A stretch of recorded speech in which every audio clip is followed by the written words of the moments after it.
બિઝનેસમાં પૈસા કમાવા સહેલા છે, પણ વિશ્વાસ કમાવો અને ટકાવી રાખવો એ બધાના બસની વાત નથી. કંઈક એવી જ વાત આજે કરવી છે. જય શ્રી રામ દોસ્તો, સ્વાગત છે તમારું અમારા 365 દિવસ ચેલેન્જના 22મા દિવસમાં. કાલે મહાદેવના દ્વારે હતા અને આજે ફરીથી શોપના કામમાં પરવાર ગયા. પણ આજે શોપ પર કામ કરતાં કરતાં એક વિચાર આવ્યો, તમારી સાથે શેર કરવો બહુ જરૂરી છે. દોસ્તો, જો તમે કોઈ પણ બિઝનેસ કરી રહ્યા તો એક નિયમ હંમેશા યાદ રાખો. જો તમારા બિઝનેસમાં કોઈને તમને હેલ્પ કરી હોય તો ક્યારેય એને ભૂલવા નહીં. ચલો, કદાચ તમે મદદ ભૂલી જાઓ, એનો વાંધો નહીં, માણસ ભૂલાઈ જાય. જેની સાથે રહીને મોટા થયા હોય એની જોડે ક્યારેય દગો ના કરવો. આ વાત હું કોઈને પર્ટિક્યુલર વ્યક્તિ માટે નથી કહી રહી, પણ આજના સમયમાં એક કડવી સચ્ચાઈ છે. બિઝનેસમાં નફા કરતાં નીતિ વધારે મહત્ત્વની છે.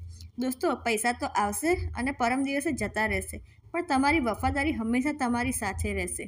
જ્યારે અમે બિઝનેસ શરૂ કર્યો ત્યારે અમારી સાથે સાથે ઘણા લોકોનું સ્ટાર્ટઅપ હતું. અમે જ્યાં જતા ત્યાં એમને સાથે ઇવેન્ટમાં રાખતા, એમને સપોર્ટ કરતા. બટ હવે એ લોકો કોઈ મોટી ઇવેન્ટ કરે છે તો જણાવતા બી નથી અને ભૂલી પણ જાય. અને જો કોઈ તમને કહે કે ભાઈ લાસ્ટ મુમેન્ટમાં બધું ફાઇનલ થયું, તો લાસ્ટ મુમેન્ટમાં ઇવેન્ટ ફાઇનલ નથી થઈ, લાસ્ટ મુમેન્ટમાં તમારે શું બોલવું એ ફાઇનલ થાય છે.